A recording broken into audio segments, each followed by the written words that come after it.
Thank you so much for having us. I'll briefly introduce the both of us. You're my colleague, Frank Mangold. He is a senior researcher in the team Design Digital Data in our department, Computational and Social Science. His research interests are mostly on digital media. He's a communication scientist by trade, some would say, and digital behavioral data, survey data and data analysis. Me, myself, my name is Joachim Piepenburg. I'm a postdoc in the team GESIS Panel inside the Department of Survey Design Methodology, also interested in digital behavioral data and different forms of survey methodology. So what we have in plan for today is, on one hand, the introduction of a few services within the GESIS, or within GESIS, most notably the GESIS Panel.dbd and the Web Track. And later on, we'll talk a little bit about the research we've been doing within the GESIS Panel.dbd on more on the methodological side, and then some applications using the Web Track data, Web Track data in general, by Frank Mangold. So then let's start without further ado. Why collect digital behavioral data in the first place? Well, more and more of our daily life is digital. So that obviously gives us the opportunity to, on one hand, look at old phenomenon through a digital lens. These new data types allow us to look at different forms of behavior which have previously not even been recorded now in a very highly granular type. So that's another kind of thing to look forward to in digital behavioral data. It is usually characterized by high granularity and large volumes. So you have a lot of data about specifics and from one person. And on the other hand, you have new phenomenon, digital, that haven't been there before, like social networks, which have their own forms of communication. So the next question is, why user-centered collection of DBD? You may ask, what is user-centered collection of DBD in the first place? Well, it's opposed to, and a few of the talks in this series were more on the platform-centered side of digital behavioral data collection, as opposed to these kind of data collection. With user-centered data collection, the user itself is at the center of the data collection process. And this is in part a response to many platform-centered data collection being being harder to do due to shutting down of APIs and intransparency inside these more platform-centered digital data behavioral collections. And our response is then to give researchers the opportunity to get at user-centered digital behavioral data through the GESIS Panel.dbd.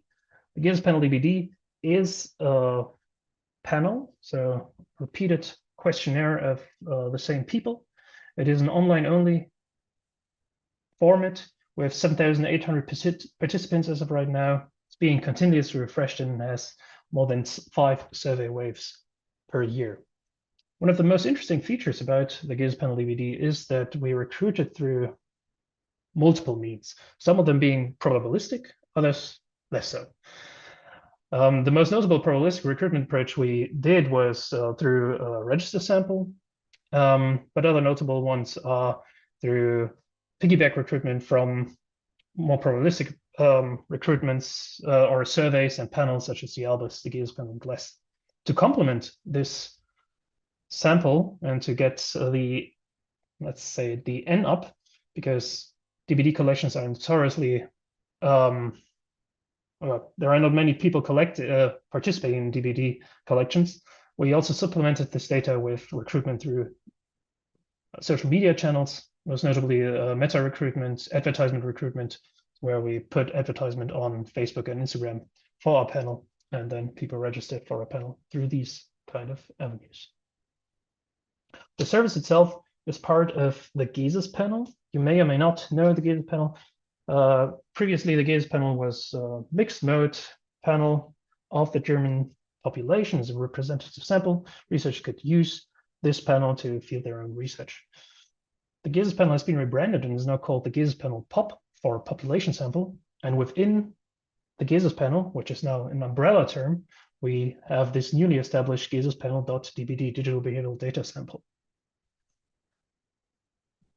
the sample composition, as I was just saying, is about 60% from probabilistic means, the two biggest here being the register sample and piggyback recruitment from the GLASS panel. It's also a panel that GESIS does, and 40% non-probabilistic, which is recruitment through social media. Now, this is now the panel. And from this panel, we actually get the DBD data. And one of the few, the way we get at this data is through different services here at GESIS, among them being GESIS Web Tracking, which Frank will tell you more about later, but also the GESIS App Kit, which also had a talk in this series, and when we are looking into is data donations. So through these means, we collect digital behavior of our panelists. So how does it then fit together? We have the GESIS Panel.dbd at the center, and these different services working with us to collect digital behavioral data. Most notably here, the GESIS Web Tracking, which is a continuously collected data format, browser data, but Frank on that more. The GESIS App Kit, which is an app people can install, which is more project specific. So, for example, during the European election, we had an App Kit study, and now during the general election, we'll have an App Kit study. And here, for example, data donations, which are in planning and which will supplement our digital behavioral data collection within the GESIS Panel.dbd. And when we combine all of these different data formats, we get a very broad and comprehensive view of digital behavior online through very granular approaches to web tracking, but also data donations, which are more platform-centered, but time omniscient, more or less. Whereas GESIS Web Tracking, for example, not that time omniscient, and but platform omniscient, more or less. More on that later. And the GESIS App Kit, which is also very project-specific.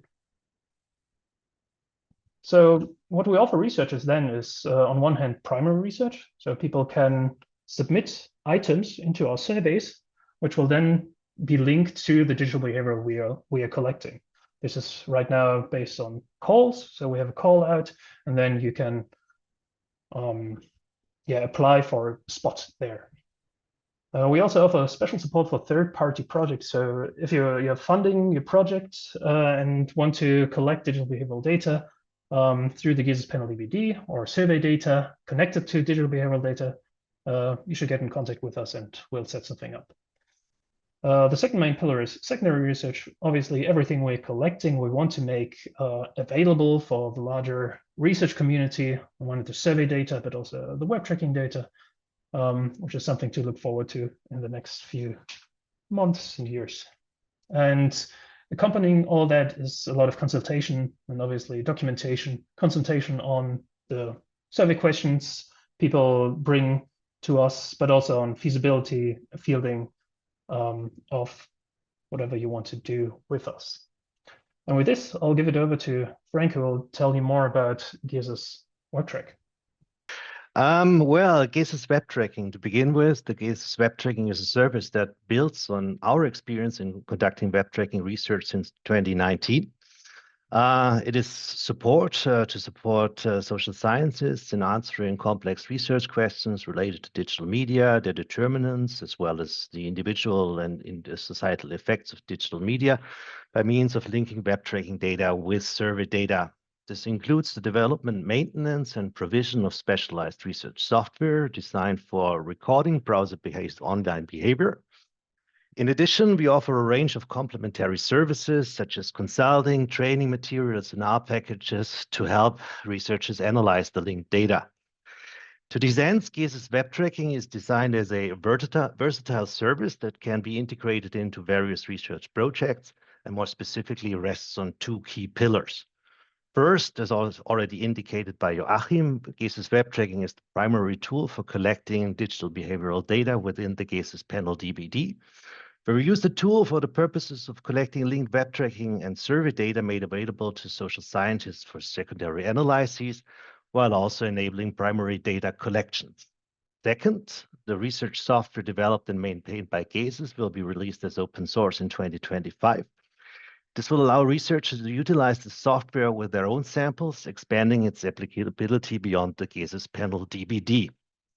To further support effective data use, GESIS Web Tracking offers a comprehensive set of resources and services, including ethical, legal, and IT frameworks, ensuring compliance with data protection regulation and best practices in digital research, documentation, and reporting tools, providing resources to support research transparency and reproducibility, data quality assessments, implementing procedures to ensure the validity and reliability of collected data, data preprocessing and analyzing, offer standardized routines to facilitate data preparation and interpretation, consultation services, providing expert guidance on integrating and analyzing web tracking data, as well as training, leveraging GESIS experience to provide materials and R packages that support researchers in conducting their research effectively.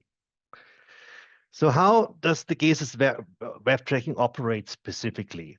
Well, the GESIS Web Tracking operates through a browser plugin called GESIS Serve that can be installed on desktop computers and laptops. The plugin is compatible with Google Chrome, Mozilla Firefox, and Microsoft Edge.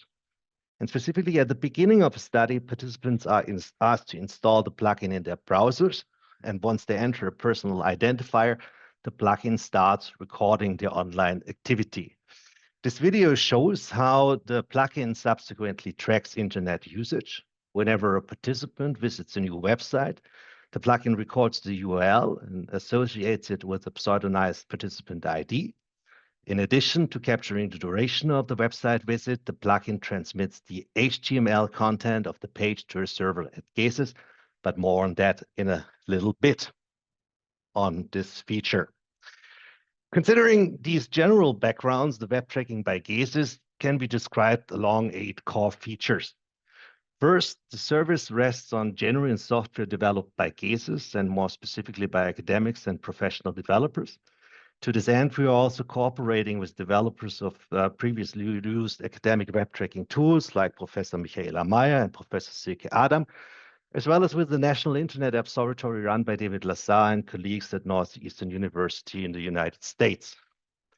Second, as indicated before, the GESIS web tracking software will be published open source in 2025, allowing for broader scientific collaboration and reproducibility, as well as enhancing adherence to open science principles, as well as accuracy, transparency, and comparability of metrics, notably compared to both previously used commercial black box solutions, as well as compared to academic tools whose development has often not been sustainable. Third, a key feature of GESIS Serve is its capability to collect HTML content from the websites visited by study participants, in addition to meta information like domains and URLs collected by other tools. Crucially, this functionality is the core prerequisite for enabling detailed insights into the contents that online users get exposed to, on not only sites with dynamic contents like the starting pages of news domains, but also on, for instance, social media and when using search engines. Fourth, the software follows a modular approach, which will allow for future extensions as research needs evolve and new data demands may emerge. Fifth, to support fieldwork, GESIS Serve provides solutions for long-term web tracking through automated tool updates and field monitoring features, such as researcher dashboards and participant incentivization schemes. Six, ethical and legal considerations are integral to GESIS Serve. All data collection procedures have undergone review and received approval by the GESIS Ethics Committee and Data Protection Officer. Additional frameworks and consent forms have been developed in collaboration with GESIS legal experts to ensure compliance with data protection regulations. 7, the data collection rests on participants' explicit, freely given and informed consent. Prior to consented, they are provided with detailed instructions on the nature of the data collections, the types of information captured and so forth. Participants' privacy is also safeguarded through a blocklisting approach that uses blacklists to exclude sensitive data. Furthermore, data preprocessing pseudonymization pipelines have been implemented to protect participants' identities while maintaining data utility, and aids to facilitate data preprocessing and analyzing of linked web tracking and survey data. We have developed R packages such as WebTrackR and ADA-R. These tools support preprocessing, pseudonymization, and analysis of web tracking data, providing and supporting research by enabling systematic workflows. Finally, future development plans include extending GESIS service tracking capabilities from desktop computers and laptops to mobile devices, but of course, simultaneously maintaining its core capabilities of capturing the contents that online users get exposed to, as well as ensuring ethical and legal integrity of the collection of linked web tracking and survey data. So now let's turn to the research part, and so the stage is again to Joachim. Yeah, thanks, Frank. So I'll start this off with a quick peek at the methodological research we're doing within the GESIS Panel.dbd. And let me set the stage by describing two common use cases of research data. Well, on one hand, you use research data and DBD data as well, obviously, to test specific theories. For example, you're interested in information-seeking behavior and have a hypothesis about confirmation bias. People have specific attitudes or beliefs, and the kind of things they are looking at online usually is in accordance with these beliefs and not in accordance with these beliefs and not the other way around. So they become even more entrenched in their beliefs. Something you could test with our data if you want to. The other usual application is generalization and inference. So you have a sample and you see something there, something interesting, and then you want to make a generalization about the population at large or population you're interested in. Two potential error sources within the data are what I want to talk about here. One is coverage error, which is a potential error that is due to the primary researchers. So they exclude specific parts of the population by design. And the other one is the self-selection error or non-response error. That means although you invite everybody, not everybody participates. So these are two selection problems which can be a problem for your research, but don't have to be. It depends on how they are related with with the aims of your research. Is there, for example, within your theory, some effect heterogeneity or confounding, which also relates to the coverage selection we see, or the self-selection problem we notice in our data? Then there might be a problem there. So to give you some more context and to show you how this would look in the GESIS Panel.dbd here, the leftmost side is population of interest. Just broadly speaking, German residents 18 years or older, able to speak German and able to participate in online surveys.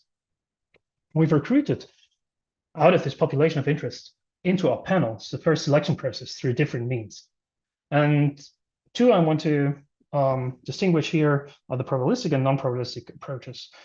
More specifically, the social advertisement recruitment, which is recruitment through social media, most notably Facebook and Instagram, where we by design, so have a large coverage error, right? Only people who are on these social media platforms can even see the advertisement. So everybody who isn't part of these social media platforms is by design excluded. On the other hand, obviously only those who click on the advertisement and then register for a panel are the ones who end up in our panel. So this is a self-selection stage, non-response error potential. And then we have the next selection stage, which is from the panel into our web tracking sample. And here we once again have a little coverage potential for coverage error is, as Frank already mentioned, the web tracking tool is only available for specific browsers, and you only capture browser behavior. So everything not browser behavior and not in these browsers on desktop PCs is excluded by design. But on the other hand, it's coverage error. You have also the selection error that not everybody wants to participate in web tracking studies. And then the question becomes, what are the factors, the personal level factors that influence installation and consent for a web tracking add-on? And I distinguish here between consent and installation for a simple reason. Most research up to this date has been done on hypothetical scenarios of participation in digital behavioral data collection. And as we will see, there is a marked difference between people consenting or hypothetically wanting to participate in these types of data collection and people actually installing a DBD data collection tool. Second, when we look at the first selection stage, does the first selection stage, the coverage error and the self-selection error we have there, translate into the second stage? So do we see dependencies of installation and consent based on the recruitment path? So does the recruitment path predict consent installation? And third, assuming both are true, can we explain this confounding, so this shared variance in some degree with our previous model? So we see an effect of the recruitment paths and we see an effect of person level factors. How does it look if we put it all together? Can we account for one or the other? To answer the first research question, we take a look at here average marginal effects. Blue are the effects of person level factors on consent, and orange on installation. And the first interesting pattern here is that what influences consent is very different from what influences installations. An example, people who are employed are less likely to install, but doesn't have really an effect on consent. On the other hand, German resident or people who have a German nationality are less likely to consent, but no really an effect on installation. And one of the most interesting is maybe the one where you have effects that go in both directions, right? PC users, people who use the PC to take part in the recruitment survey were less likely to consent, but more likely to install. So if you're optimizing installation or consent, you're targeting a very different set of covariates. And in some cases, you would have to, well, with PC use, for example, it's hard to say what you want to optimize here.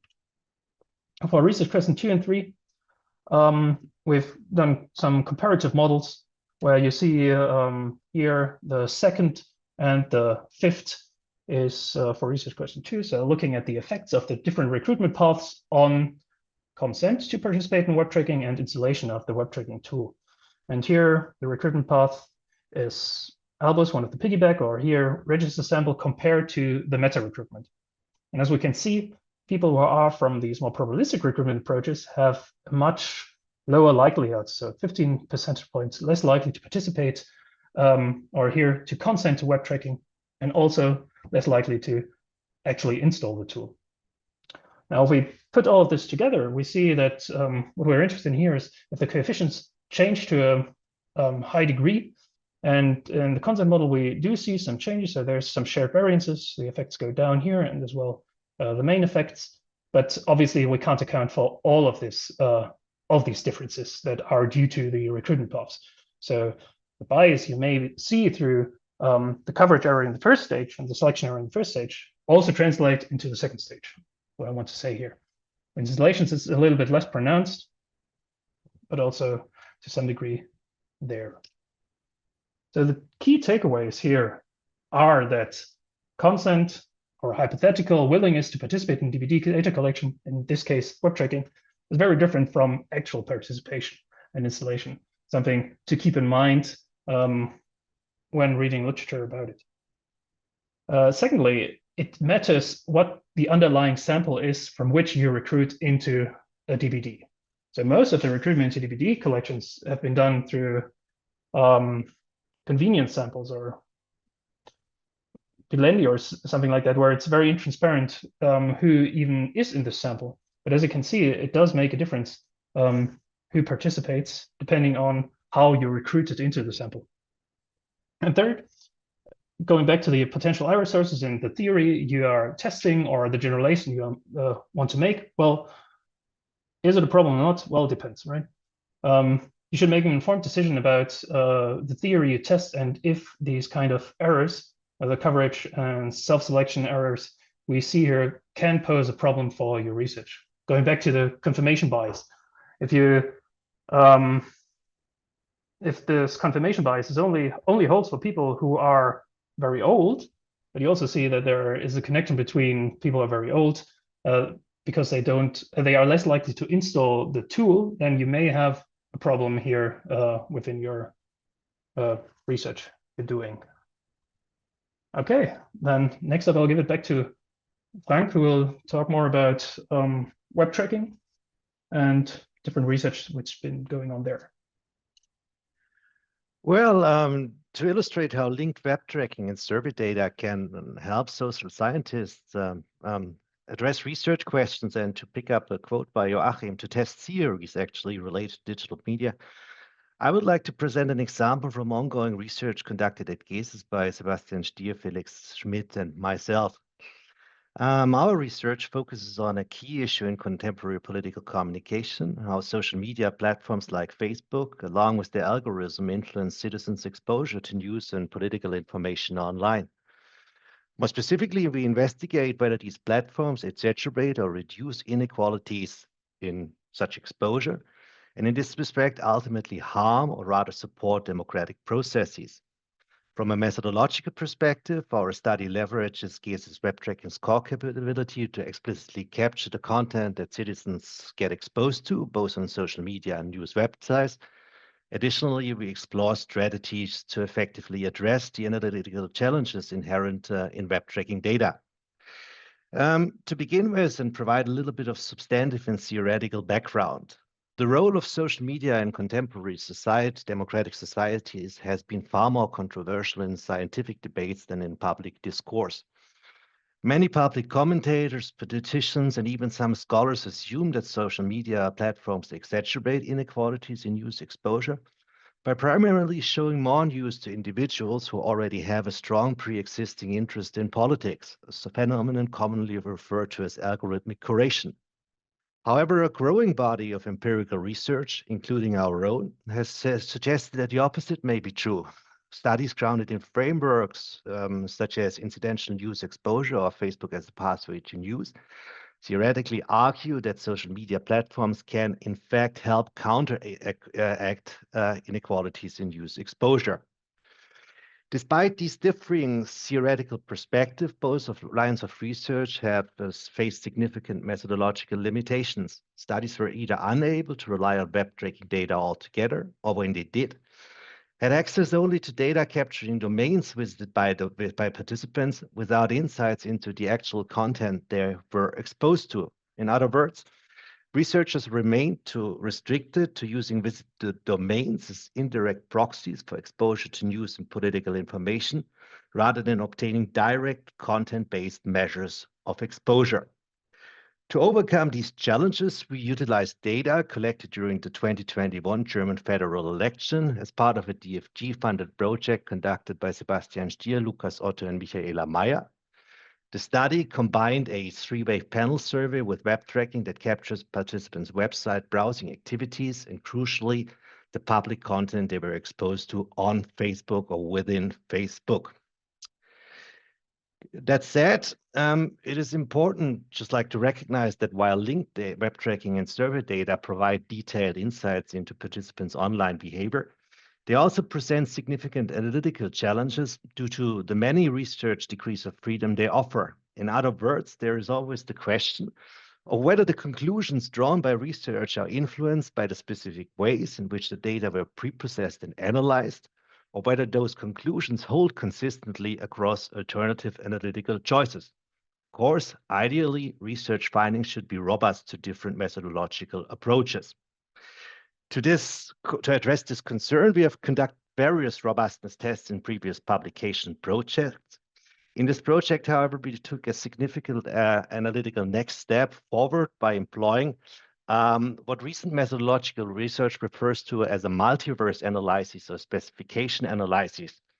Instead of estimating only a single regression to assess the effect of political interest on news exposure, we ran a total of 132 regressions, 84 models examining news exposure on news websites, and 48 models analyzing exposure within Facebook. And this approach allowed us to systematically determine how different pre-processing choices influence the estimated effects of political interest on news exposure. Accordingly, the table on the right-hand side provides you with some indication or gives you an overview of the various model specifications considered in our analyses. Turning to results, this graph here, presented here, summarizes the results of the multiverse analyses, examining the effect of political interest on news exposure. The left panels show news exposure on websites. The right panels focus on news exposure within Facebook. Each row in the panels at the bottom represents a different analytical specification considered in the multiverse analyses, with the individual blue, red, and gray lines depicting the coefficients estimate derived from the 132 separate regressions. And the panels above provide an overall summary of the respective findings. Looking at the upper left, we see that the consistently blue points indicate that the effect of political interest on news exposure via news websites was significantly positive across all model specification.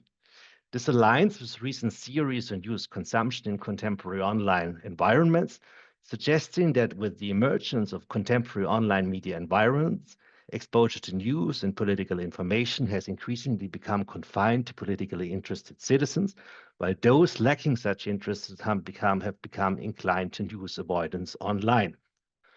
However, when we look at the panel at the upper right, we see that the presence of red and gray points signifies that the effect of political interest on news exposure within Facebook was significantly negative or statistically non-significant throughout. This provides robust and coherent empirical evidence that Facebook, in fact, reduces rather than exaggerates inequalities in citizens' exposure to news and political information. And more generally, I think this provides us with a neat example of how the linking of web tracking and survey data really helps us in terms of testing and advancing theories related to digital media. In conclusion, and without delving into too much detail here to allow sufficient time for Q&As, I would like to emphasize that linked web tracking and survey data provide a wealth of research opportunities beyond previous core applications in fields like political communication, such as the study presented above. This extends across various fields, including but not limited to the exploration of, for instance, health-related information behaviors online, the analysis of generational differences in digital media use, or original methodological research on, for instance, the effectiveness of web scraping approaches. Additional linked data can help investigate how online exposure is distributed across different types of platforms, such as social media, search engines, and other types of websites, as well as examine media effects, as well as the topical and ideological diversity of the information, opinions people engage with online. So thanks a lot for your attention, and we are looking forward to your questions.